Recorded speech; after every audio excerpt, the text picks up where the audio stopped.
బ్యాంకింగ్కి సంబంధించి, వ్యవసాయ రుణాలకు సంబంధించి, పంట రుణాలు అందించడం కోసం, పంట రుణాల మాఫీకి సంబంధించి ఉన్న చట్టాలు. ఒకటి నబార్డ్ చట్టం 1981లో వచ్చిన చట్టం. మరొకటి బ్యాంకింగ్కు సంబంధించి నిజాం పరిపాలన కాలంలో వ్యవసాయ రుణాల మాఫీ చేయడం కోసం తీసుకొచ్చిన డెట్ రిలీఫ్ యాక్ట్.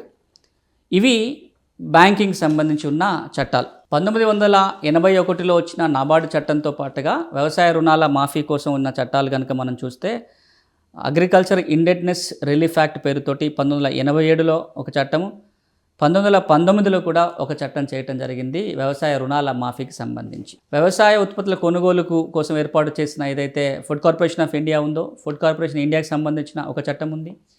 ఆర్గానిక్ వ్యవసాయం విషయానికి వచ్చినట్లయితే ఆర్గానిక్ వ్యవసాయానికి సంబంధించిన నియమాలు కూడా ఉన్నాయి. Organic farming rules, marketing rules సంబంధించి కూడా చట్టాలు చేయటం జరిగింది.